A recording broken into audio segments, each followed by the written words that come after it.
Welcome to Open Minds Radio with Alejandro Rojas. Open Minds Radio is your UFO news authority, presenting evidence and the latest news regarding the UFO phenomenon. Here's your host, Alejandro Rojas. Thank you, Mr. Bob Dean, for your wonderful intro. It is so welcoming and warm, and just as Mr. Dean is. Thank you, everybody, for being here at Open Minds Radio, your UFO news authority. We have a magnificent show. I wanted to choose the right word that was most accurate to describe today's show, and that word is magnificent. We have Greg Bishop on, and I'm excited to have him because he wrote a book called Project Beta about the story of Paul Bennewitz, national security, and the creation of a modern UFO myth. Now, he's not saying that UFOs are a total myth, but a lot of what we believe about UFOs, we do because these jokesters, back in the 70s and 80s, working for the Air Force, were feeding the UFO field a bunch of malarkey. And it's important for us to know the malarkey that they were spewing, so we look in the right direction, as opposed to creating more fantastical stories around what was already fantastical malarkey in the first place. People, we got to be a little careful here. Come on. Show a little discernment, my friends. But Greg Bishop's a great guy. He's a writer, radio host. He's editor of Excluded Middle magazine. He writes for the website UFOmystic.com. He has his own radio show, which we'll talk a little bit about. And this book was great because you've heard me talk about Doty before. And I bring him up because he was the guy who worked for the Air Force who was putting out a lot of these stories. And a lot of these stories we believe in, come from this era. So we have to remember that Doty did this. And right now, when he's talking about certain stuff, like Project Serpo is something that Doty says, oh, yeah, that's a real deal. Well, how can we trust you, my friend, Mr. Doty? I hear you're a nice guy, but how can we trust you when you have contradicted yourself so many times? We talked to Linda Moulton Howe not too long ago where she told us about an encounter she had with him as well. Anyway, Greg Bishop is on the show, and so this is going to be a great one. And he also is going to be speaking at a conference coming up called Wake Up Now Conference.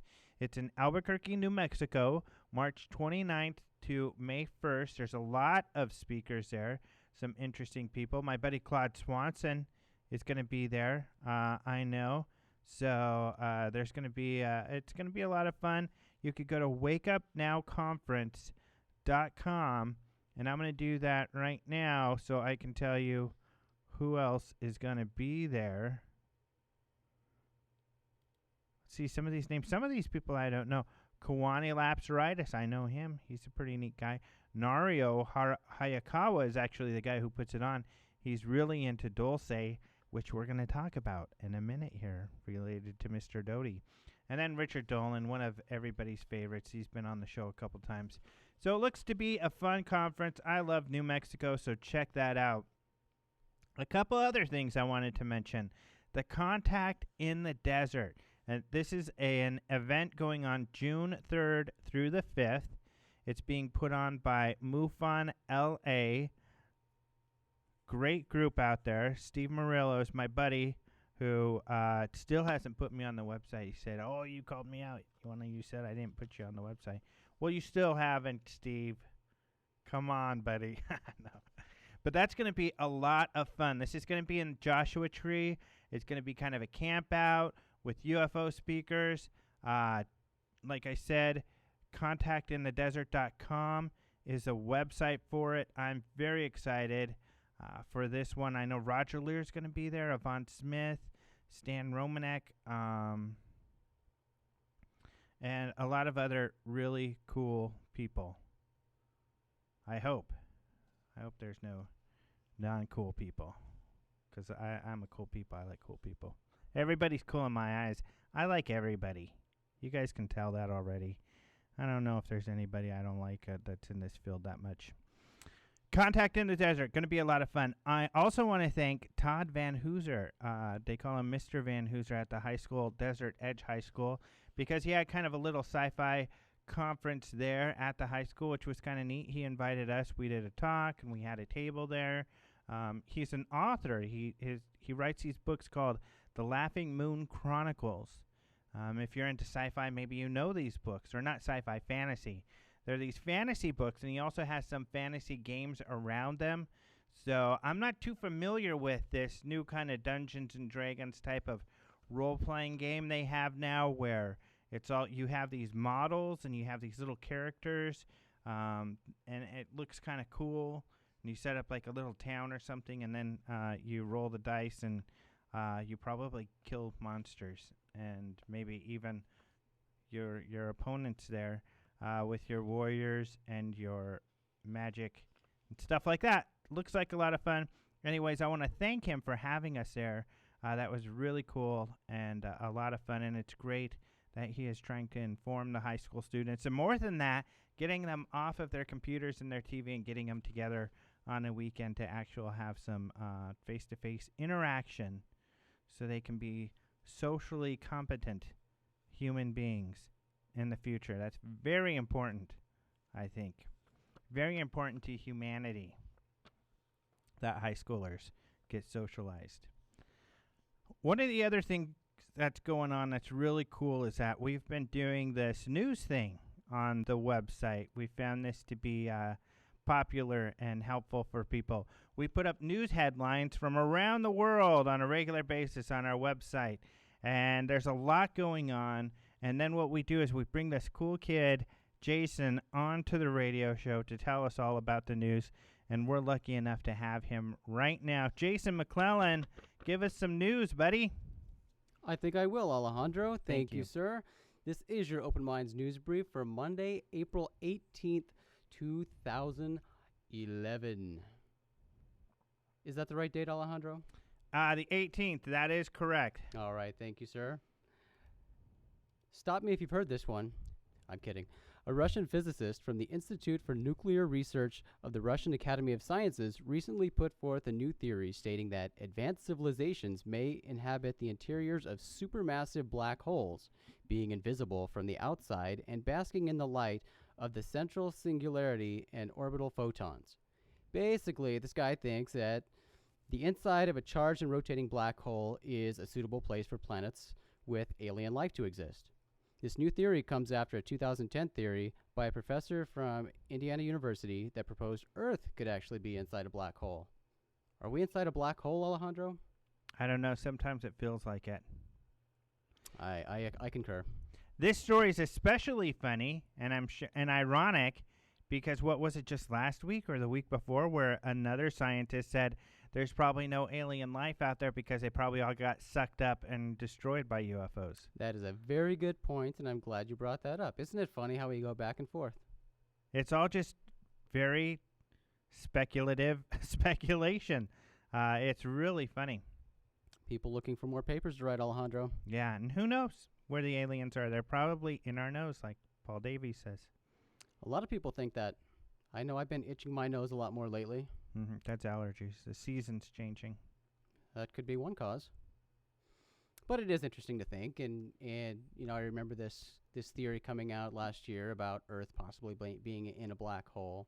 These are interesting things to think about, but you know, we really have no way of knowing, and the movie Black Hole, they had some really cool little robot buddies, though, and I would like to have those. Robot buddies, like WALL-E? Did you see the movie Black Hole? I don't think so. It's a really old one. It's like maybe 70s.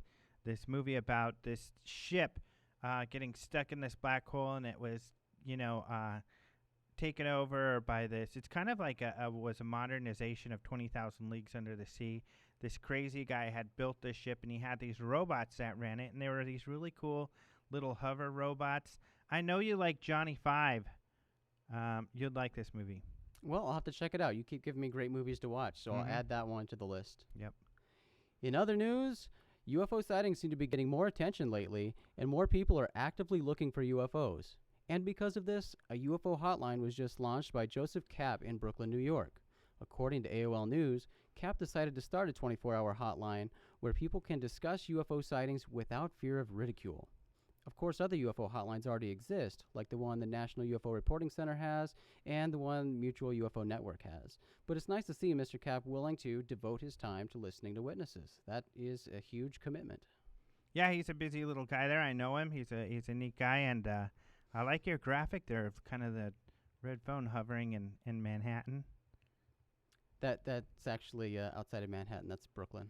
Brooklyn with a UFO kind of hanging out with it. That's a pretty cool. Well, and graphic. I figure a hotline, you've got to have a red telephone. Yeah. Every hotline needs a red telephone. Yeah. But kudos to that guy, and good luck to him. I mean, in 24 hours, I don't know if he's manning it all himself. Yeah. Well, I think that's what Peter Davenport does. Right, he certainly does, and that takes a lot of devotion, a lot of dedication there, and especially with something that people get so passionate about, like UFO sightings. I mean, when people see a UFO, they get all jazzed up, and they want to tell their story, and they want somebody to listen to them. And unfortunately, more times than not, it's difficult to find people to listen to you when you have that story to tell. That's why I think it's amazing that MUFON gets hundreds of reports a month, because, first of all, people don't even know who they are. So how are they supposed to find? You know, they are able to find MUFON in the first place, right? And then report. So Lord can only imagine how many sightings are going unreported. Well, I think it's incredible how people found places to give their reports before the internet existed. Yeah. Now we hop on the internet, we can do a quick search and UFO report sighting and various searches and find many places to report sightings. I'm surprised life existed on the planet without the internet. Oh, it didn't. That's just a myth. Yeah. I'm starting to believe that. Yeah. Let's move on with other news. Another man has the interest of UFO believers in mind, and that is Luis Romayo, and he plans to open a UFO motel in Baker, California. He currently owns Alien Fresh Jerky, and after seeing his store attract so many UFO believers who enjoy having a place to share stories, he decided to move forward with plans to build his motel that will be in the shape of a saucer, and it will include 20 UFO-themed rooms. Romayo told AOL News, in addition to offering delicious high-quality jerky, we've been able to create a place here that's like a haven for believers. That's important because for many of us, it's hard to tell who to trust with these stories. Here, there is trust, just as there will be at the UFO Motel. He hopes to have the UFO Motel open in 2 years. That sounds fun. I'd go to a UFO Motel. Yeah. I hope that I would like to earn the right to be a guest of honor there. That'd be kind of fun. You could have the Alejandro Rojas suite. That would be neat. Yeah. So this jerky store apparently used to be located in Nevada. It was around Area 51. And the guy claims that he sort of got muscled out by people who worked at Area 51 and other strange government entities. They'd come in and take pictures and leave, and it sort of create an unwelcome atmosphere for him. So he packed up and moved to Baker, California, and he's been very successful there. He's got a huge store, and so successful that he's going to build a motel. So, is it a conspiracy, or is it that his jerky wasn't very good? Well, judging by the pictures I've seen of his store, his jerky is probably pretty good. He's got a pretty big store, and it's sort of like a mini museum, too. He's got little statues and other memorabilia there. It looks like a cool shop. So, and obviously he's selling enough of it to build a hotel off it. Yeah, so, that's great. Yeah. In other news, New Zealand. New Zealand's been a hot topic lately, and it's proven itself to be a major UFO hotspot with regular UFO sightings. A strange flaming ball of light is just one sighting among many in recent flood of sightings. Residents observed the flaming ball in the night sky above Hawera. Is that how you say that, Alejandro? I don't know. You know, the names Hawera. of those cities were difficult for me to... All right. We'll go with Hawera last Tuesday. And according to Stuff, New Zealand's award-winning news and information website, one resident described the object as a flamey-type object with a dark shadow on top, which looked to be a pyramid shape with a round top. I don't know how a pyramid has a round top, but that's what he described it as. And after the object hovered in the sky, the witness explained it turned its flames off, and it looked like it was cooling down. Strange lights in the skies above Hawera and the surrounding areas have been common in recent months. According to Stuff, the Airways Corporation, responsible for monitoring New Zealand air traffic, has no explanation for the UFOs and recorded nothing unusual last Tuesday night when the strange flaming ball of light was witnessed by residents. Yeah, lots of sightings, and it's cool that they've been printing them, and it's funny because the website is called stuff.co.nz, but that's not like just some goofy site. That's a big news site, Right. a big New Zealand news site. It's just got a funny name, Stuff. Right. So every time I post that next to news, like from the Daily Telegraph or from CNN or these other very newsy type of names, and then you put Stuff from New Zealand. But they're better than these tabloids like out of the UK that we have a lot of stories from, like The Sun. That's right. It's good stuff. Yep, good stuff. Got another New Zealand story here. Shortly after the media in New Zealand reported UFO sightings last week, a video showing a strange multicolored UFO was sent to 3 News in New Zealand.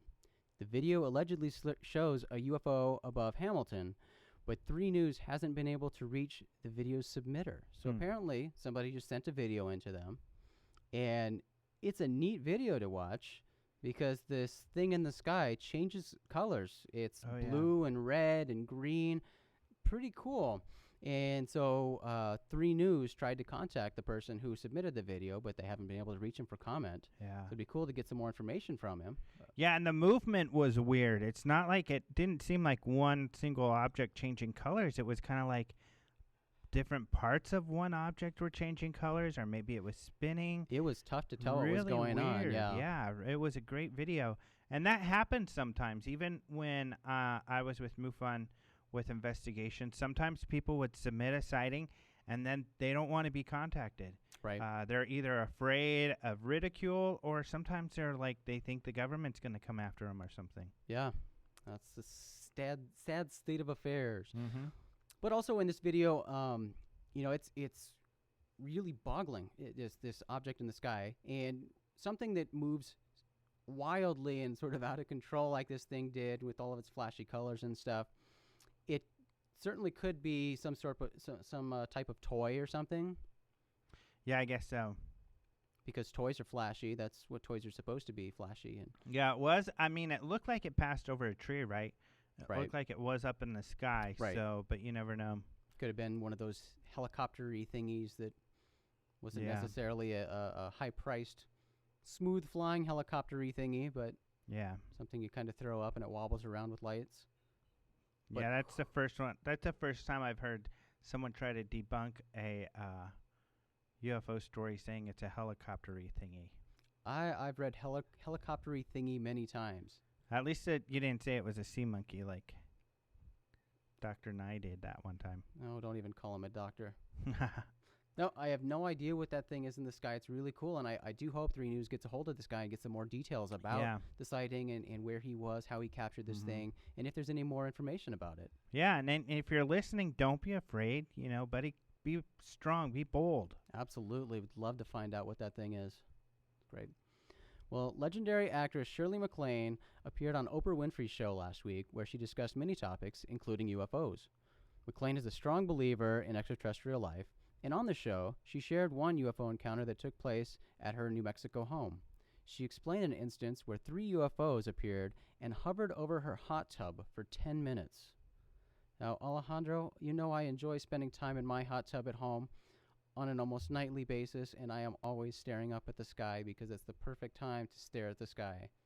And I still haven't seen anything while sitting in my hot tub. Give it time, my friend. But here Shirley MacLaine says that, she had these 3 UFOs appear.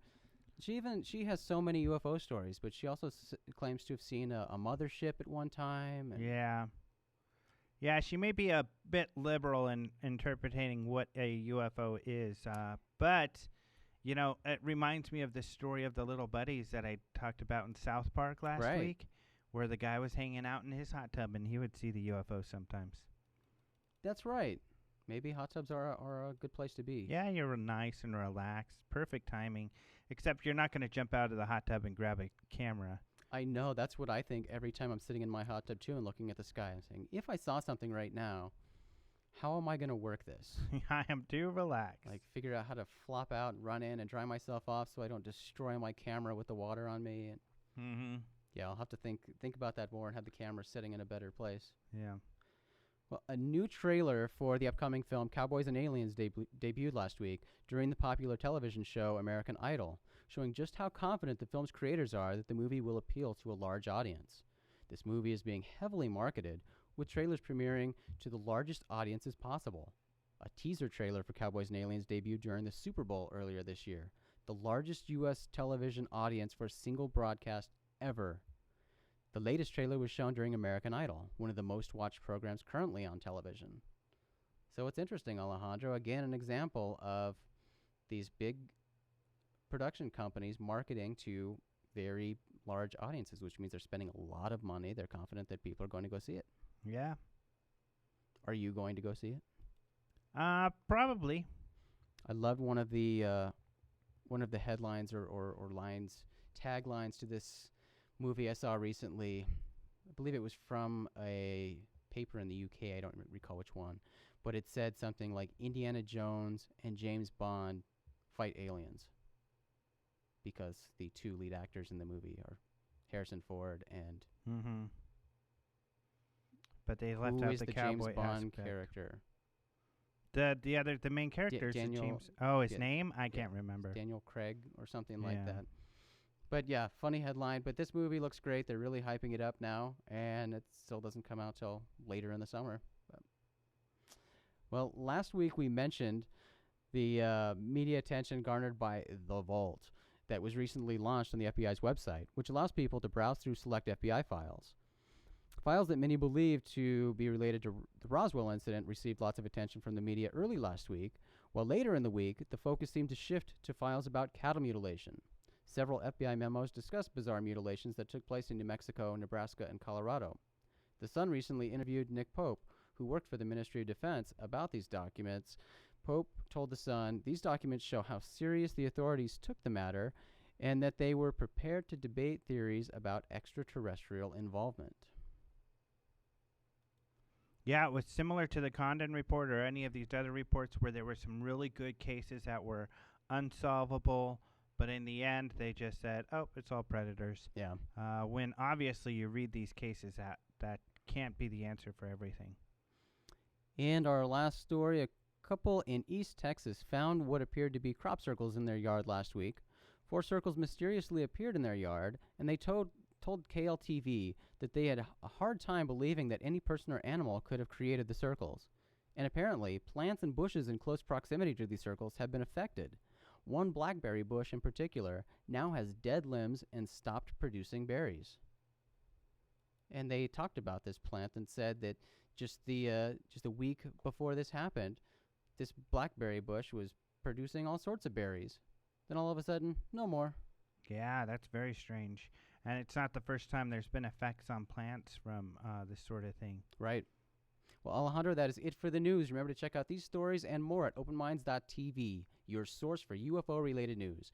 I'm your Open Minds correspondent, Jason McClellan, and you've been briefed. Back to you, Alejandro. Thanks for the brief, Jason. You got it. Couple quick notes before we get into our interview. We have a couple of articles that you're going to want to check out on the website. Michael Schratt did a great article on the different types of UFO shapes that are out there. You might have seen his running series called, I've talked about it before, but UFO Case Files Revealed, where he kind of takes UFO cases and then makes a drawing of what the UFOs look like. So now he's kind of done a general idea of what are the different types of shapes, and you can see some of his graphics in there too. So you'll want to check that out. The other one is the granddaughter of Sheriff George Wilcox in Corona, New Mexico. He was actually a Chavez County sheriff, but his office was in Corona, New Mexico in 1947, which is closest to the Foster Ranch where the UFO material was found. Mac Brazel, who found it, brought it into Corona to show the sheriff, and the sheriff called the Roswell Army Airfield, and that's how everything got started. His granddaughter kind of talks about how she didn't know her grandfather. He had died a couple years before she was born, but that she, in the aftermath and learning about the story and then having her own sighting later on, she kind of shares what her family went through during the time, how her family's kind of how they dealt with all of this. And it's a very interesting story. We have a story on the website, and then there's a video embedded because on our YouTube we also have a video that we did with her. So you're going to have to check that out. It's a lot of fun, and she seems like a really neat lady. So you'll have to, her name is Christine Talk. You have to check this out on the front page of our website. But without further ado, let us move on to our wonderful interview with Greg Bishop. Okay, I am happy to have Greg Bishop with us. Greg, are you there? Yes, I'm here. Great. Well, I just finished, not too long ago, reading your book, Project Beta, which was really exciting for me because I've brought up on the show Richard Doty and some of that type of, those events that happened back then. Because I think, as you put in your book, that whole era with Bennewitz, so much UFO mythology was started back then, and it's a really important period of time, and it seems to be kind of just swept under the rug these days. Yeah, people don't want to hear about it because it's not very exciting. It doesn't make a lot of UFO people look very good. But a lot of them aren't really around anymore. Yeah. So, I think the main thing is that it doesn't have anything to do with aliens from other planets or the exciting things like that. So people don't really care about it. And also it doesn't, why have people's dreams and fears and all that broken up? Because I guess people don't like that. I like mysteries. Mm-hmm. I like the paranormal. I like trying to figure out what's going on with it, and the weirder the story is, the more it excites me. However, when there's something like, I found out during the course of the book that a lot of stories that were making the rounds in ufology, as you said back then, and still do now, about underground bases, etc., deals with aliens for abduction rights and all that. That was started back then, and people still believe that, and that came out of a disinfo operation, which means it's either partially or mostly untrue, a lot of it. Some of it, I think, is totally untrue, but, you can never say for sure with the, UFO circles and rumors, etc. Right. So let's get into some of that, and maybe we could start off. The heart of the story is this poor guy, Paul Bennewitz. I guess you could call him a scientist. He's very scientifically apt, who had his company there over by Kirtland Air Force Base. Maybe you can, in a nutshell, give us how this all started with Bennewitz. Well, as you said, he was trained scientifically. He had a master's degree in electrical physics, at least I think he did. Yeah, it said so in his obituary. So yes, he did, and he had started his own company called Thunder Scientific, which still exists. His sons run it now, or one of his sons do run it. Anyway, he had, this was in the late 70s, about 1978. He lived right next to Kirtland Air Force Base, which is this large Air Force base next to Albuquerque. And the thing about this base is a lot of defense testing, black budget things, different government contractors and laboratories are there. They do they work on a lot of secret projects. Mm-hmm. It's one of the funnest areas to look at in Google Earth, because when you look in all of the different areas like the Manzano Mountain or things outside of it, there's so many weird things. And of course with Google Earth, you can kind of click on them and people say, their opinions of what's going on there. But laser testing and testing of nukes and all kinds of crazy stuff. Yeah, all that stuff's going on there. I don't know if they test nuclear material. However, at the time, they did store, it was the largest, they did have on the base the largest underground storage of nuclear weapons components in the world. Yeah, I think they still do. They just moved them from the mountain to a more secret kind of underground place in the desert that's still on the base. Oh, I did not know that. Yeah, kind of weird. There are not as many nuclear weapons, and the Cold War is not really on anymore. There's a different kind of war going on, but at the time, that was all stored in Manzano Mountain, which, like you said, if you go on Google Earth, you can see all these entrances into the mountain, like hundreds of them, it looks like. Yeah. Underground bunkers. You can see like tanks and stuff. I don't know about around hollowed out, but in 1947, strangely enough, the mountain was dug out and used to store these nuclear bomb components, and some people even say bombers, whole airplanes and stuff went in there. I think it had some structural problems, and it's leaking and all that in the intervening years, which is why they haven't used it as much. But Bennewitz lived next door to all this, and he would, for some reason, go out on his porch at night. I never knew why. Maybe his attention was drawn. But, like at 1 o'clock in the morning in the winter, when it's like 0 or below there, or at least below freezing, and he saw these lights flying around. So he started taking video of them. I think he had some video equipment, 8mm cameras. And he's actually a UFO. I don't know if he was a researcher at that point, but he was certainly interested in them. He saw these strange lights flying around silently around Kirtland Air Force Base. And contrary to what I think I wrote in the book, they didn't do anything very strange. They would just lift up off the ground silently, probably from a mile or two away from his house, fly over Manzano Mountain and drop down behind it. And they did this over and over again, night after night after night. So he thought that these were UFOs, like alien UFOs is the classic way that people think about it. So he told the people at the base about it. So they said, why don't you come in and talk to us about this? Because, of course, they wanted to know what he knew and how he knew it.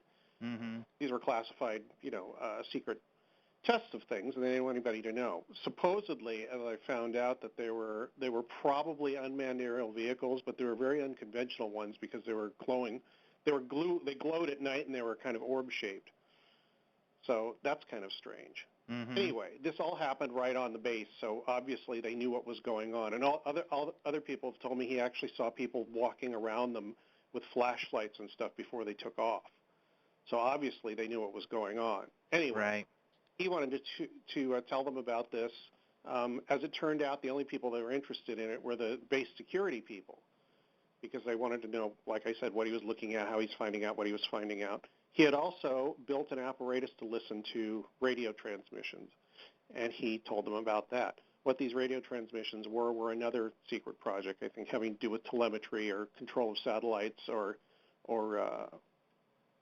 missiles, or maybe even these things that were flying. Anyway, over the course of a few years, probably 4 or 5 years, he got more and more paranoid about some sort of alien invasion he thought was coming.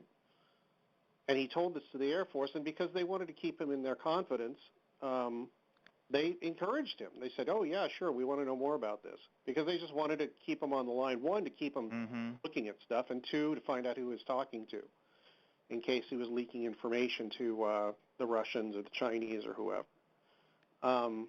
The upshot of all this is that eventually his family had him committed to a mental institution because he had a nervous breakdown. The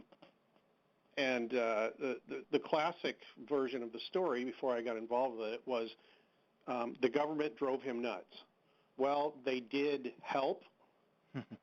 He probably could have done it himself, but not in such a severe fashion, because he completely trusted the government. I mean, that was his Achilles heel, I think. So, yeah, I mean, he's culpable in it, but the government bears a great deal of responsibility for it, although not all of it. I was able to talk to people that were talking to him, involved with him, looking in on him, spying on him, breaking into his house and looking at his pictures and all that. I talked to those people and relayed that information in the book. And some of the things that he came up with and that possibly were told to him and given to him ended up, as we were talking earlier, as part of the bedrock of a lot of conspiracy theories having to do with UFOs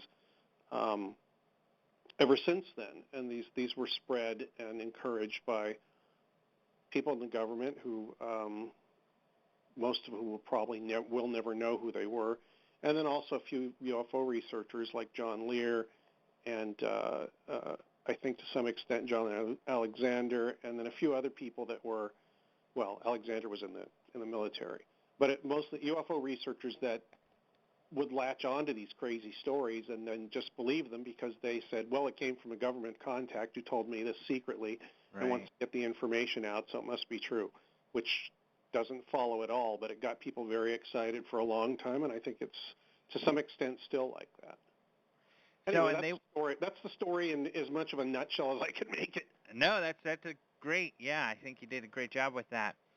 And they were feeding him, then the Air Force and these counterintelligence or whoever in his contacts, a lot of pretty zany stories, but essentially there's two theories, and I wanted to hear what your current one is as to why they would do that.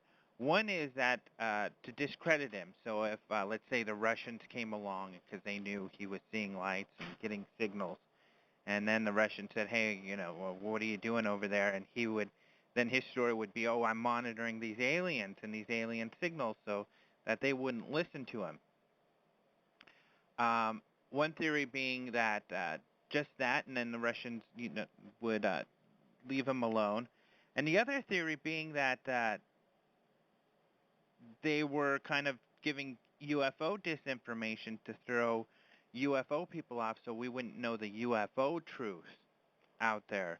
Although I'm skeptical the more I research that any of that had to do with UFOs. They were more not concerned with UFOs, just making sure people didn't know about their top secret projects.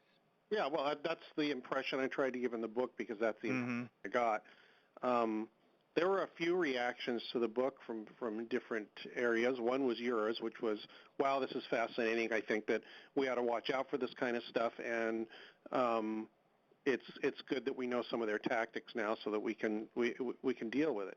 And the other reaction kind of was, you got duped, all these people lied to you, which basically means I don't want to listen to what you have to say or read what you have to say. I already have my mind made up. That's a reaction I got from some people too. And the third one was, why wasn't I mad? Why didn't I get upset about it? And my answer to that question, that concern was, it's not my job to tell you how to feel. This was a news article, basically. It was a big, long news feature that ran for an entire book length. And if I have to tell you how to feel, it's like me telling you the story of Snow White and having to tell you that the evil witch is evil and that you should hate her. Why should I have to tell you that? Exactly. That's one aspect that gets frustrating. I mean, to be more credible, it's better to do straight reporting and get the information out. One, why do we have to get emotional about anything? What good is that going to do us? And two, why do you want to hear me ranting on about how upset I am about something instead of just giving you the information? Yeah, I mean, if people ask me, I say, yes, I am upset about it. Yes, I think it was wrong what the government did. No, I don't think it was completely their fault, but that doesn't excuse them. That is my personal feeling on the matter. And my personal feeling about the people involved in the story. No, Richard Doty shouldn't have said those things to Paul Bennewitz and maybe should have told him what was going on, but he was following orders, etc. No, Bill Moore should have actually told Bennewitz what was going on, and he shouldn't have made this deal with the government, although that's really complicated. And I think that was probably wrong. And I don't know if I'd do the same thing. Probably not. I do not know. But it's not my job to pass judgment on these people publicly. Right. That's the job of people that are reading and possibly, although I don't think it'll ever happen, the justice system, which is, I think people in the story are pretty much immune from that because it has to do with national security and there's things that couldn't be revealed in court. Yeah. So it doesn't really matter. I mean, a couple of researchers have said these people should be brought to justice. It's like, well, that's like saying that there's a lot more important things where people should be brought to justice, like a lot of people in the Bush administration that are never going to be prosecuted for the things they did and the people they hurt and the problems they caused. So it's way down on the list of government malfeasance, but yes, it's still there. And no, it shouldn't have happened. And I'm glad that some of the people at least told me what happened and admitted to it, at least part Right. of it, so that we know we could set the record vaguely straight on what happened in that period and who it happened to and what tactics they were using and what, to separate the noise signal from the noise. Yeah, before we get into more of those details, I did want to comment, too, on the second reaction that you said people had, which is another funny one I find. People telling you that you were lied to, and it's interesting because, as writing stories about these different UFO mythologies and trying to discover, the signal from the noise like you're talking about, but just doing an honest due diligence around reporting something journalistically. A lot of these mythologies have their origins in the Bennewitz information. And we know that some of the stories and the information he got, like you had said, was disinformation. So that's just the facts. And it's funny that people would then say, oh, well, you shouldn't have believed those people. Really, it gets difficult in this field who people choose to pick and choose who to believe. Well, what they usually do is the people they choose to believe are the ones that are saying what they want to hear. Right. Well, they don't want to believe are the people that are saying things they don't want to hear or that make them sound like they were wrong or whatever. Right. Try not to do that personally. I try. I mean, I'll give you an example. The underground base thing. When I wrote the book and for a couple of years afterwards, I thought there are no underground bases at Dulce. That was just a big cover to get Bennewitz to get his attention away from Kirtland. But as it turns out, I started to think after talking to a few people 2 or 3 years after the fact, a couple who have no, connection with Bennewitz, the Air Force, or anything whatsoever, told me, yes, there is actually something there, or there was. That doesn't mean there were aliens there and there were boiling people in vats and all that. It just means that I was wrong about there being no base there. Maybe there was or there is, and I'm willing to change my mind about that. But right. But in regards to me being lied to or disinformed or whatever, and, people get irritated with me for saying it, but I think Bill Moore said it best. He said, you enter into an agreement with these people that they will talk to you, and you listen. And therefore, you are entered into a game. And that game is to try and get as much to the heart of the truth as you can. Mm-hmm.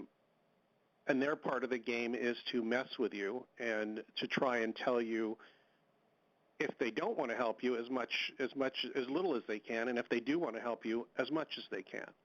Yeah. And I think I got both sides of that sword. And the other thing is, when you do play that game, you are basically, yes, involved in a game, and the game is like I said, get as much as you can and try and determine if it's the truth. But the point of the whole thing is if you don't play the game, if you don't enter the arena to play the game, you get nothing. Mm-hmm. And so when you go and start playing that game, you have to start trusting that your discernment, your powers of discernment about what is true and what isn't, is working properly, or that you can trust it. And the other thing is, one way you do that is by double and basically cross-checking what people tell you. Yeah. And 99% of the stuff in the book was either available in an open source in another way, or was told to me by somebody else outside of the people with government clearances. Mm-hmm. For instance, when somebody said, "How do you know Paul Bennewitz was flown over the Archuleta Mesa near Dulce, New Mexico, and shown props on the ground to make him think there was an underground base there?" Well, because first Richard Doty told me, "Oh, well, the guy lies. He's a horrible liar." Well, then Gabe Valdez told me. Gabe Valdez is not in the government. He was a state highway patrolman. He said, "Oh, yeah, Bennewitz was so excited about that. He said he couldn't believe that they were taking him up there and showing him this stuff." Like, well, then I guess Richard Doty wasn't lying to me in that case, was he? Mm-hmm. So I put that one in the book because, and that's just one example. Right. And if I could find at least one person outside the loop there that either had exactly the same information or basically the same information, I would figure that there was some truth to it, especially if it fit in with the rest of the story.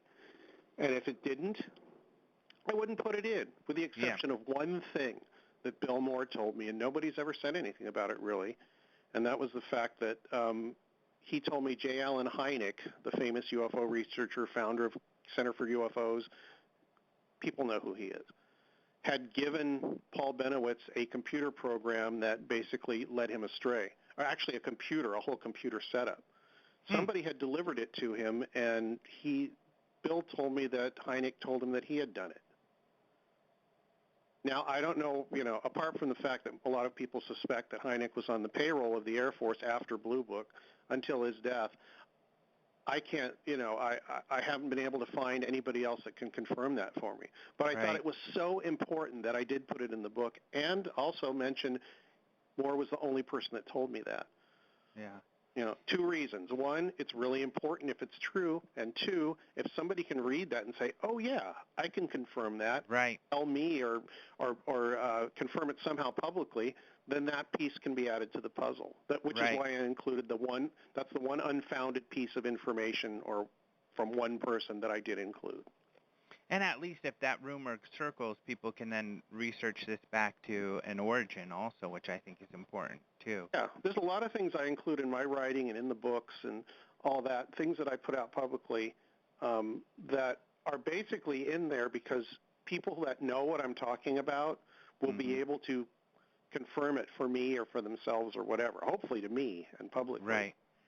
Just put out a feeler. I mean, that's another thing about the intelligence community. Their currency is information. Right. And if you have a valuable piece of information that they don't have, that is your currency, and you can sell them. You can buy information off them with your information.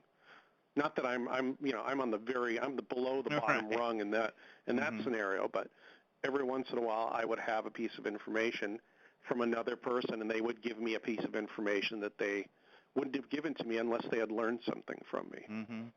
And to kind of get into who some of these players are, you've mentioned Richard Doty, and he worked for the Air Force Intelligence at the time and was the guy speaking with Bennewitz, and he's got other history that we'll get into. And then William Moore, who was a UFO researcher, wrote the first Roswell book, which was a big deal, obviously.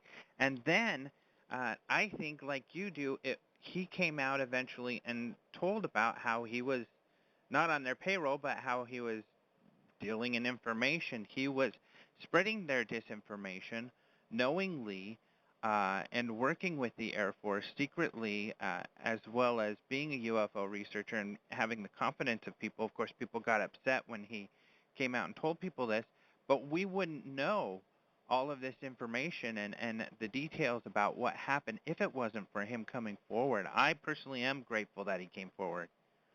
I don't know how much disinformation he spread knowingly. Now, there's a lot of people that would say, yeah, that's all he did the whole time he was a UFO researcher. But as far as I can tell, the only disinformation he spread knowingly, because he was told to, was telling Paul Bennewitz that giving him that Aquarius document, which if you've seen the book, you know what I'm talking about. Just the one that's basically, it's a teletype that supposedly says that the Air Force is at Bowling Air Force Base was looking at some film and stills and all that, and interested in some anomalous pictures that Bennewitz had taken at Kirtland. Obviously, the thing was designed to get Bennewitz excited that the Air Force was secretly discussing things that he was doing. Moore was told to give it to him. He hesitated, and they told him that he was not going to be included anymore in their deal unless he gave it to Bennewitz. So he gave it to Bennewitz, but also warned him. At least that's what Bill told me. Whether he did or not, I do not know. I've never caught him. I never did. I mean, I don't talk to him very much anymore, but I never caught him lying to me or telling me anything that was false ever over the course of many years. All the stuff I've been able to check out later was true, basically through other people and through, doing research. So, what am I to think? The other thing, he's like, well, Bill Moore lies to people. If you've got friends, and I was fairly friendly with him, I would consider him a friend. If you've got people you trust and that you like, wouldn't you be more inclined to be a little bit more straight with them than somebody that you couldn't trust or you didn't like or both? Mm-hmm. So, I don't know if that's an ironclad thing saying that, I was always told the truth by Bill, but I would tend to think that he was more apt to tell me what he thought he could as truthfully as he could. Well, and other UFO researchers that were working with him prior to his involvement with the Air Force seemed to have good experiences with him and not a problem with him. I mean, I think that's part of the problem. A lot of researchers really liked him and felt he was an honest person, and one of the reasons why they were disappointed with his secret affair with the Air Force. Yeah, well, it's, who knows how many of those people would have taken the same deal. Of course, all of them in hindsight say, no way, never. That's another good question. But there are some who did. Mm-hmm. And possibly I'm not some going to name who are. names. I've got certain suspicions, and other people have too. Mm-hmm. The thing is that they weren't, and by his own admission, they weren't arrogant about it, and Mm-hmm. two, they haven't told anybody about it. Right. So, that's not to take guilt off of him, but the thing is that, he made a bargain. And the other thing is that he said that, they'll say one thing like, well, we'll give you this if you'll give us that. And then it gets more and more and more involved. And before you know it, you can't extricate yourself easily from this bargain you've made. So he said it became problematic for him to stay in this bargain, doing things that he didn't want to do occasionally. And as far as I know, the only disinformation he spread was to Bennewitz, and he warned him about it. Other than that, he may have spread disinformation, but I think he did it because he thought, one, it was exciting, important stuff, and two, he hadn't found out that if the stuff was actually really real or not, like the MJ-12 stuff. At this point, he thinks it was mostly or all fake. Right. When it first came out, him and Jamie Chandray and Stanton Friedman were fairly certain that most of it was true, if not all of it. But in hindsight, he says, yeah, probably not. I mean, he said that repeatedly. Because these were documents that came. Now, from what I understand, the documents, the MJ-12, did not, well, at least it's not proven that they came directly from Richard Doty. Well, they came from Albuquerque, which is where Kirtland is, so somebody in intelligence somewhere mailed that package from Albuquerque. This is the Eisenhower briefing document, not all the other stuff. When people think MJ-12 documents, they think of the Eisenhower briefing document, which is that, 10-page thing that's supposedly is a briefing document for President Eisenhower telling him about MJ-12 and the UFO problem as it was up to then in 1952 or whatever it was. But that, that's not the whole of the MJ-12 thing. Right. There are many, many, many other documents. But it is the beginning. Moore and Jamie Chandray, and that main one came from Albuquerque. It was mailed from Albuquerque anonymously and arrived on Jamie Chandray's doorstep in 1981, I think it was. I can't remember now.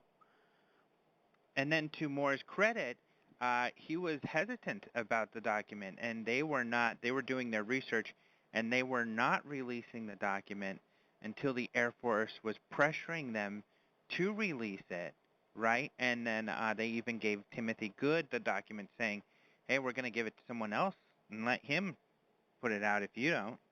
Yeah, so, and unfortunately, he and Chandray and Stanton Friedman took the bait and released it. Obviously, if they're trying to push it like that, they've got an agenda, and if there's an agenda, that makes you really question what's in the document. Yeah. So then but they did it anyway. I think partly because, one, they didn't, it was an ego thing. Jesus, so some guy in England's going to release it first. Yeah. Which is the wrong way to go about things, but I can see why they did it, even though I don't agree with it.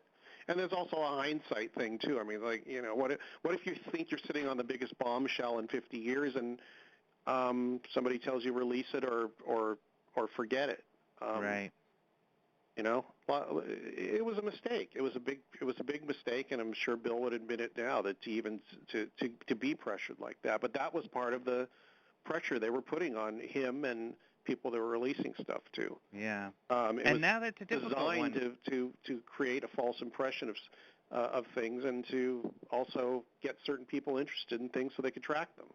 Right.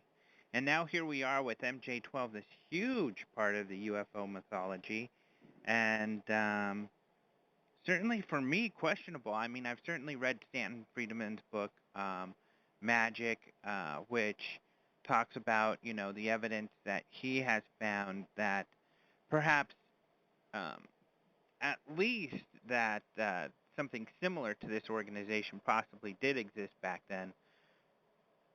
But it really seems, it makes it difficult to swallow the whole thing, and it's unfortunate that it's just a given for a lot of the public that this group existed or exists when it has such origins that people don't even remember.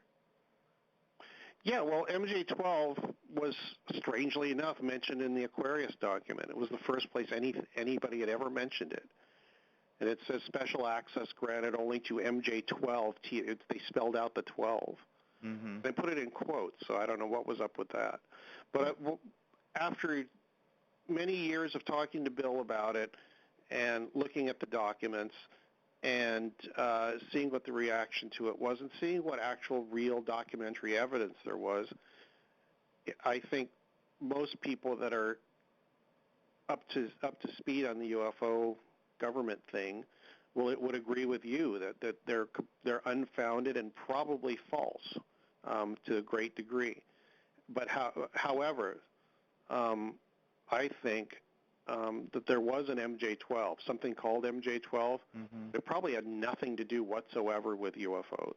It probably was an aerospace thing or something to do with flight or rockets or something like that. Yeah. But it was so small and so secret that it was really easy to hang all this UFO stuff on it because of that one memo, the Cutler-Twining memo that mentions MJ-12. Mm-hmm. It doesn't say we're going to talk about UFOs next week. Sorry, we canceled the meeting about UFOs and aliens. We're going to do it next week or some other time. All it says is MJ-12's was canceled. We're going to meet next week. And this is an official document, but it doesn't say what MJ-12 is.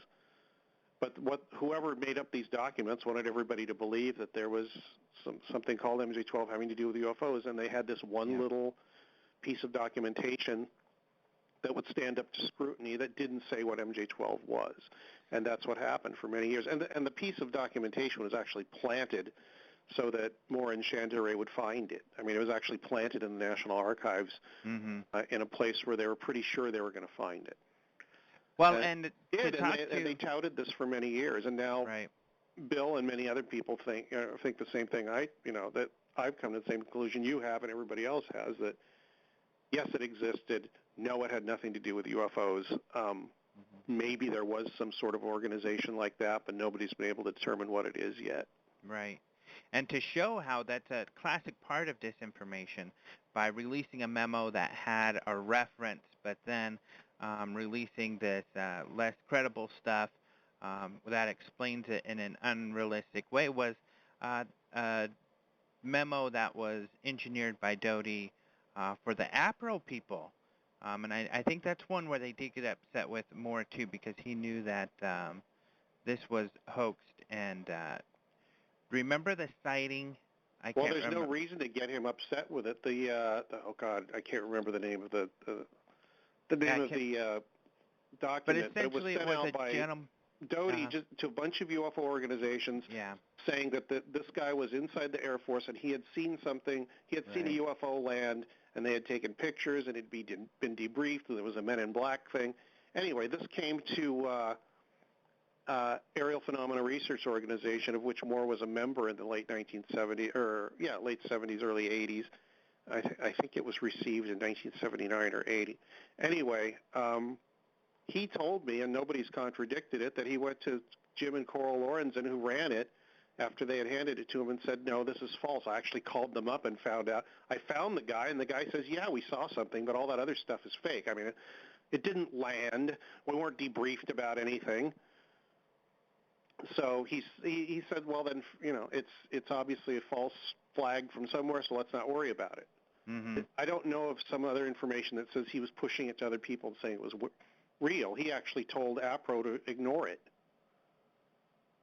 And I wrote that in the book, too, which is kind of weird that people don't read that if they do and start saying, well, he he said this was real. Actually, No, yeah, one researcher did say, he more got this got this letter and told APRO that it was real and that they should really look into it, and which is exactly the opposite of what I said in the book. He told them it wasn't real because he checked into it. And that's part of the reason why he's recruited, at least as he says, is because he checked up on things. Exactly. Right, and yeah, I had heard, you know how people they kind of grab reasons because they really want to be upset with more, and the one I had read on that one was that he didn't share that it was not real when he knew it wasn't real, which wasn't the case according to your book. Didn't know it wasn't real. He checked up on it. He wasn't even involved with anybody in the Air Force at that point. It was a feeler going out to see who would take the bait and how they would react.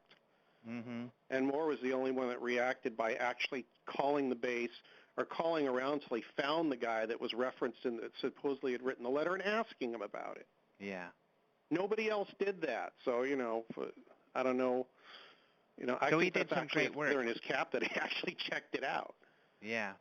Which is pretty cool, which is a demonstration, though, of how, it was a real UFO sighting, but it was a mundane sighting that was blown up in this disinformation piece that was sent out to people.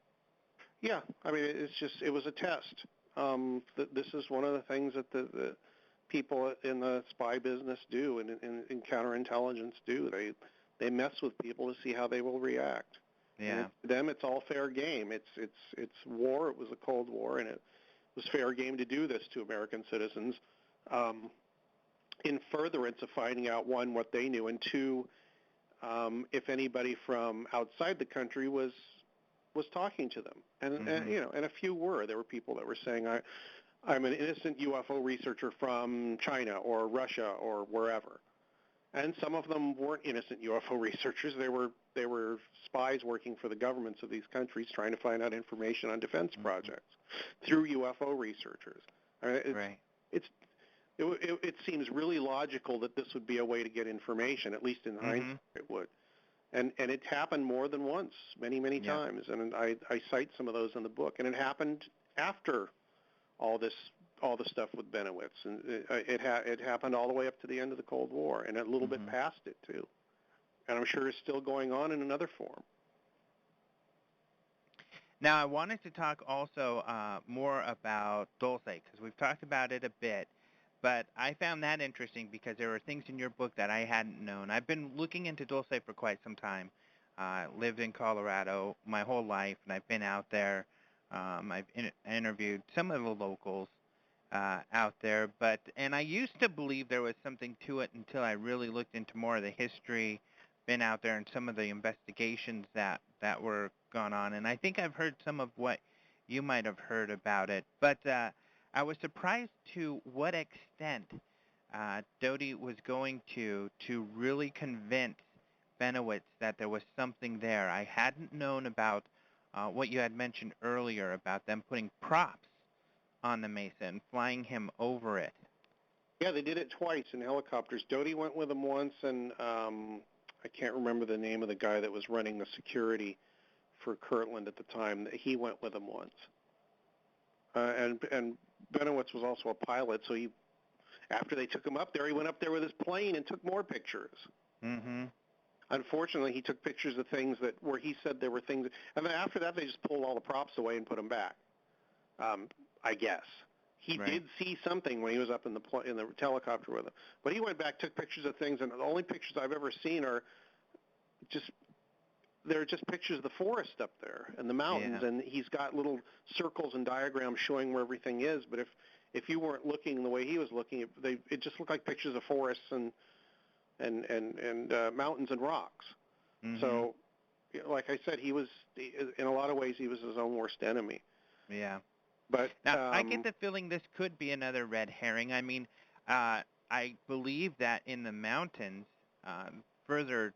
More remote, because Dulce's not as remote as people think it is. That there's a town at the foot of it. There's a casino at the foot of this mesa there. Well, and it was more remote in the early to mid '80s than it is now. I went there in 1989 or 1990, and it was pretty damned remote. Mm-hmm. I think there's there might be a few more highways out there. And like you said, yeah, there's a casino there now. The population's gone up, but it's pretty remote, and a lot of areas around there are used for training, particularly for the Army. Right. But there's a lot more remote in Colorado. I mean, when you get into the rough mountains, and that's kind of what a lot of the people in the area feel is that, some places, because there's a lot of space out there that's not accessible by vehicles, except only by the air, which makes a lot more sense to put something, a secret base like that, especially because I know Dulce's been around probably since the turn of the century. They've had at least a few hundred residents at the first census in the 30s. But again, all the stories I've heard and talking with people going and hiking and trying to find these supposed ducks and things like that have never found anything. I was told by a couple people that live out there that they would take me out and show me that, and I said, sure, I'll go. But we haven't done it yet. Mm-hmm. I don't know if I ever will. I don't really care if there's something there or not right now at this point. Because if there is, it's just not. It's not. I don't think it's active anymore. Mm-hmm. But there could the people that live out there that that some of them that I've known for a while now. So I can't really put it down to them messing with people from outside of the tribe. I'm talking about tribal members that actually live on the Jicarilla reservation land. Yeah. They've said, yeah, there's some stuff there that's a little suspicious, and we can take it out and show it to you. And I was like, okay, I'd love to see it. The other part of this story is that, like I said, at first I didn't think there was anything to the stories, and it was just total disinformation. Subsequently, I met a guy completely at random, almost completely. I mean, he's involved in the ultralight community like I am. And somebody said, oh, yeah, you ought to talk to him. He was involved with government projects in Arizona or New Mexico or something like that at some point. He might be interested. So I gave him a copy of the book. He read it, and then I met him again a few months later, and he said, yeah, well, there was actually something at Dulce. I said, what? How do you know? And he said, well, because I worked in underground facilities, and it was common knowledge among us that there was a facility up near there somewhere, like north of Los Alamos. Really? And then he said, yeah, I never went there, but we would go, we would go to a certain place. We'd go down in an elevator, and we'd work underground all day. We'd take a train somewhere underground. We wouldn't know where it was because we weren't supposed, so we'd work on it, and we'd come back up. And the guy did work for the Department of Defense, and yes, he did have clearances that, he told me he had. So either he's lying to me, or he has some information that there is, or he said it wasn't active anymore, that there is or was something underground there. And then I do a little bit further research about activity in the area, specifically earthquakes that took place in the 1960s and 70s there. There's no earthquakes going on in that region. It's not an active geologic region. Mm-hmm. There was a series of mid-sized earthquakes at very regular intervals for quite a while, which to me indicates explosions underground. Mm-hmm. So there's a good deal of evidence to suggest that there was some sort of a base there. Or may still be. I do not know. But the point of telling, what's the point of telling Bennewitz that and telling him aliens are there? Why tell everybody where there's exactly where an underground base is that you want to keep secret? Yeah. That's why I feel possibly there is, because I've heard those stories too of the noises and that they erupt. And I know others have pinpointed locations near there, but not exactly under the mesa.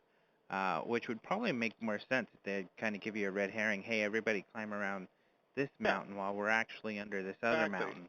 Tell everybody that there's something there, or make a secret, open secret of it, and like you said, tell people exactly where it is, but it's in the wrong place. It's like 10 miles away. Right. Or even 3 or 4 miles away. And everybody's busy crawling all over the mountains in the backcountry looking for this thing, and maybe you shove a few poles in the ground to get them excited. Yeah, which is all it takes.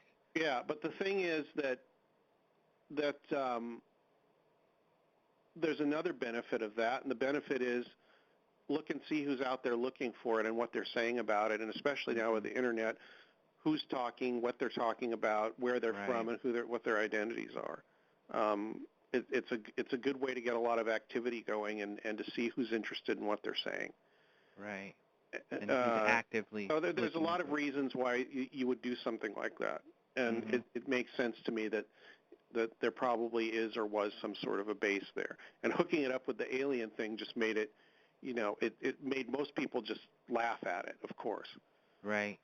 But the people that weren't laughing were either, really into the UFO thing, one, or two, crazy, or three, talking to these people because they needed to know where underground facilities were, and they didn't really care about aliens, but they're making believe that they do just so they can get information.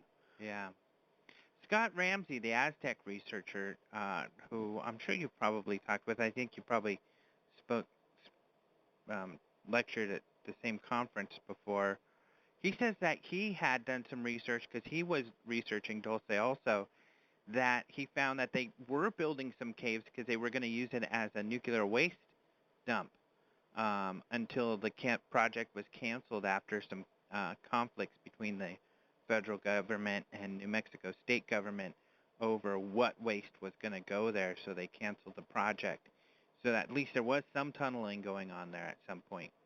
Oh, well, maybe that's what it was, and maybe they just used it as a red herring, just to mess with him and other people, and then there really was something there, but it was completely useless and had, like you said, had abandoned. Yeah. I don't know. That would be interesting to find out.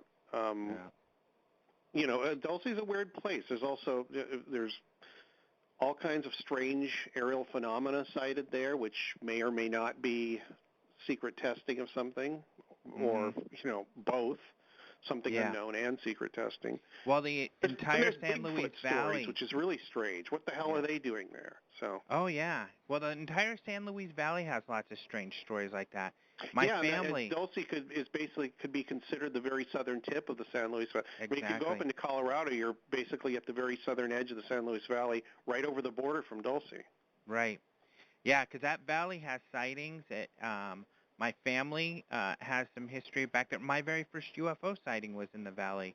And then, you're right, and then in the southern tip of the valley and the mountains out there, there's all of these Bigfoot sightings, which is, like you said, what the heck is going on out there? It's a weird place.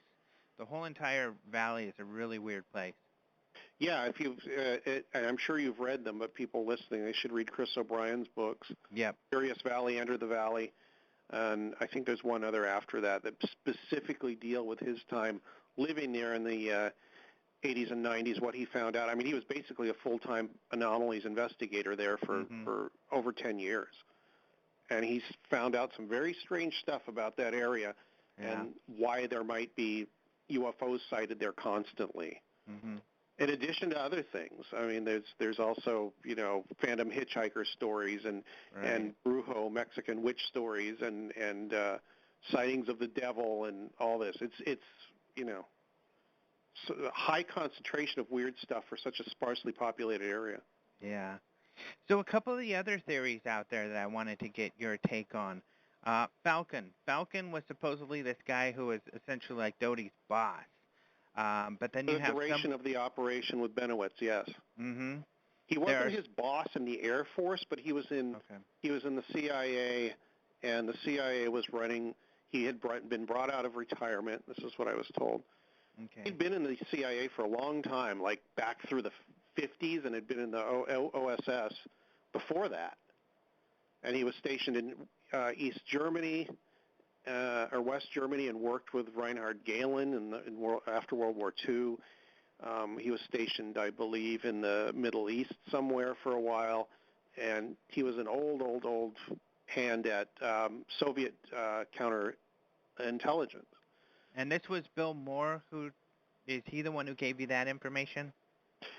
Yeah. Okay. And I've been trying to find out for years now if anybody can corroborate it, and I haven't been able to find that yet. Yeah. That'd be a tough one. I have been writing an article, which I'm I don't know, about halfway through, because I couldn't corroborate it anywhere.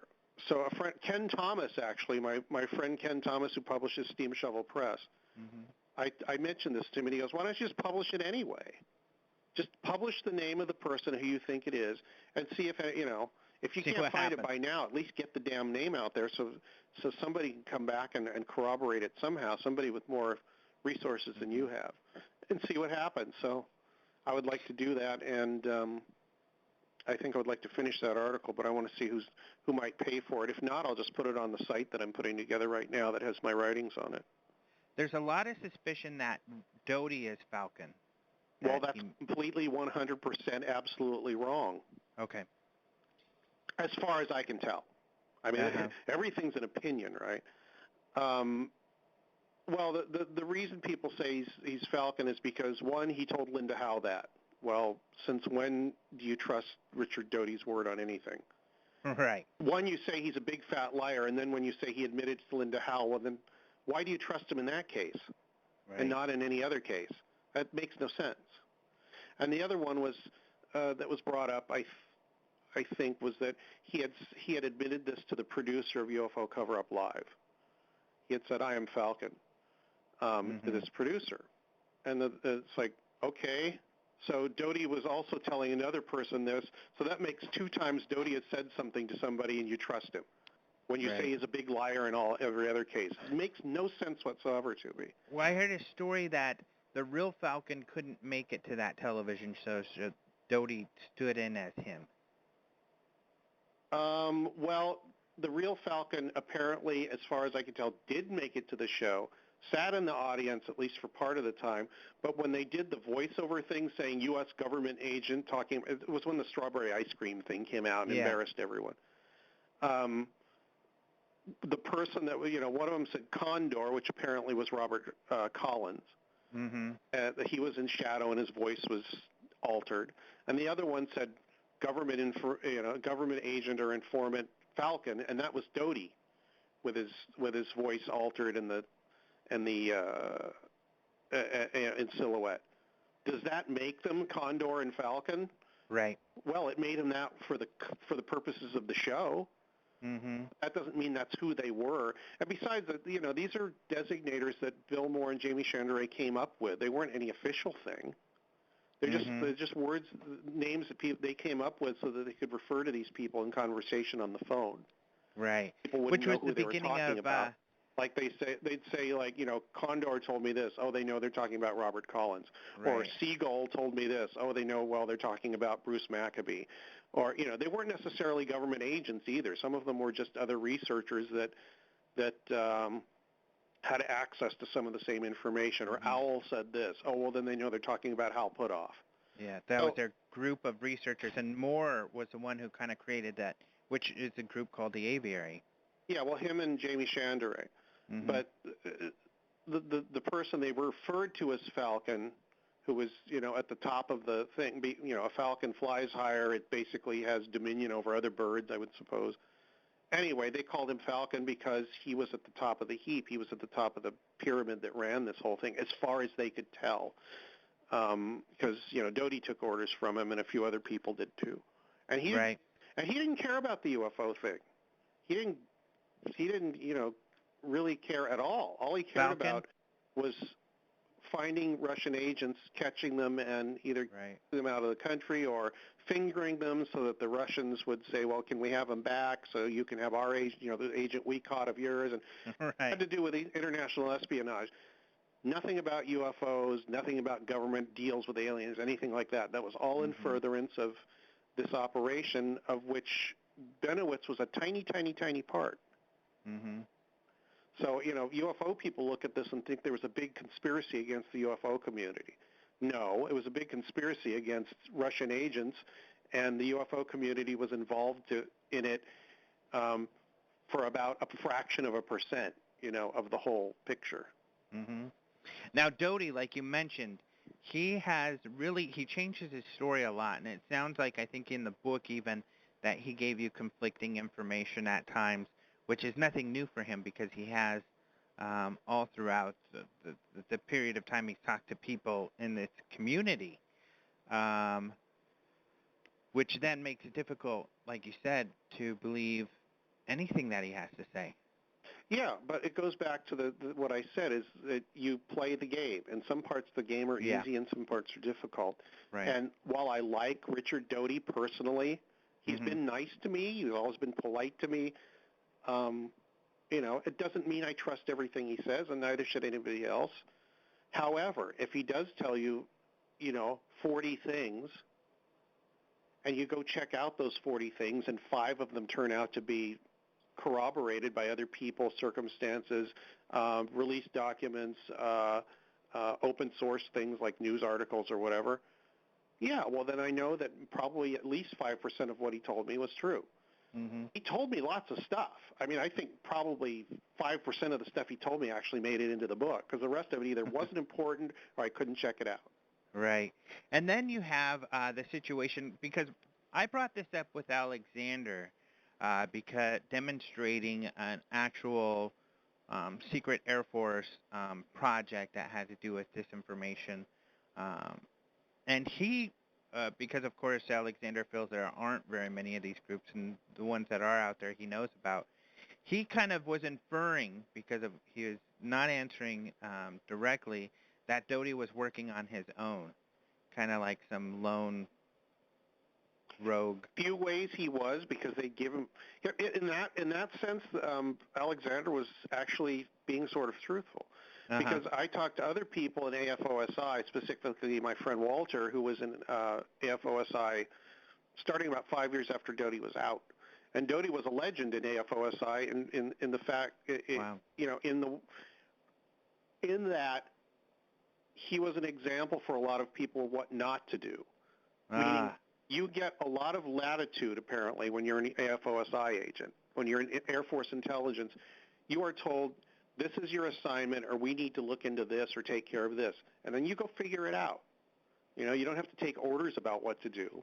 Mm-hmm. You go and use the resources available to you, working within the laws and the constraints of what you can and can't do, to complete that mission. If that includes lying to people and covering up your identity and all that, that's fine. But apparently Doty went a little bit further than that and said things to people that were unauthorized and caused some headaches for people higher up and all that. So, yeah, I mean, he was very eager to do things in his own way, to the point that he went past some of the regulations, apparently, which is why he got in trouble. Right. Now, we're almost out of time, and I have so much more I want to ask about, but I guess I'll just end on this. And your take then on Doty's meeting with Linda Howe when he brings her to Kirtland Air Force Base and so shows her an alleged secret UFO document. Do you think Doty really had that sort of information? Do you think he had much, if anything, on secret UFO information? I think he was handed a bunch of stuff, and then he was told to gauge her reaction to it, and what she might do with it, and how she would spread that information to other researchers. And she did a real good job of it, because at the time she was flattered by the attention, and she apparently repeated a lot of it. As time went on, she realized that what that game was and how that game was played, and she got a lot better about weeding out stuff from government people. At least I think she did. Well, I know she feels that document was 100% accurate. Well, she was shown a lot of stuff, but the thing is, she wasn't able to take a picture of it or take notes or anything. So she had to remember it. But what happened was, she's probably seen stuff that corroborates it in different ways subsequently, in years later, and figures that holds it up. I don't know what she knows. I haven't seen what she's seen, so I don't know if I'd feel the same way. To me, it just seems like, well, if you saw some stuff later, maybe it corroborated stuff that they were, it was a lie held up by stuff you saw later. I don't know, but the main reason they did that was because she was an up-and-coming UFO researcher. She was interested in cattle mutilations, and either they wanted to get her off that and get her interested in something else, which it didn't work. Right. Or they wanted, like I said, to gauge her reaction to something, to a set of information, and see what she did with it. and that she was, one, vocal enough, and two, go-getter enough that she would do something with it. Yeah. And she did, and that's Yep. that's why they had some contact with her for a while, till finally either they or she got tired of it, and she moved on to other things. And later, and I can't even think of why right now, a lot of what she has seen is what then was released and got labeled Project Aquarius, which was originally that Bennewitz document. Yeah, I mean, it would seem to me, looking at that and seeing the history of that and what happened later and what was labeled as Project Aquarius, it would seem to me and to most people that it's very definitely mostly disinformation, if that's what they're going to do with it. If it's one thing one day and one thing another thing another day, but basically all designed to titillate and attract UFO researchers and people who listen to them. Mm-hmm. Well, we're out of time, but I really appreciate what you do and this book, Project Beta. It's been great talking to you. I've always wanted to talk to you some more. And the website is ufomystic.com, where you do your writing. And I don't write there as often anymore, but there's like 4 years of nearly daily writing there. But you can spend days there checking out just my writing, and then there's other people on the site like Nick Redfern and Scott Corrales and Reagan Lee and Leslie Gunter. You can also read their stuff too. Okay. Is there anything else you're up to that you want to let people know about? Yeah, well, my radio show, Radio Mysterioso, is on Sunday nights from 8 to 10 p.m. at killradio.org. That's Pacific time, 8 to 10 p.m. And the site, Radio Mysterioso, which is MISTERIOSO, radio in front of it, .com, is nearly up, and you'll be able to listen to the shows and podcasts again probably within a week or so. And I've been doing interviewing people on the radio since 1998. So there's a lot of shows that are loaded and a lot that are coming that are in the archives. Awesome. Cool. All right. Well, thank you so much for being on the show.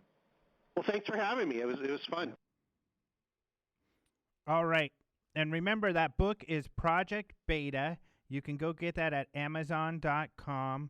And it has a lot of what we talked about in there. And it was called Project Beta because, interesting enough, Bennewitz wrote about everything that he experienced and everything he got from the Air Force.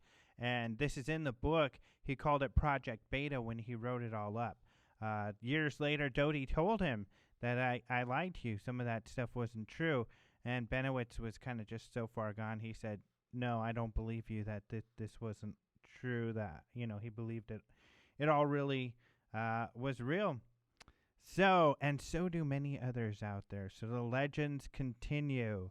Remember that Greg is also going to be at the Wake Up Now conference, which is the URL for that is wakeupnowconference.com, and that will be March 29th to May 1st in Albuquerque.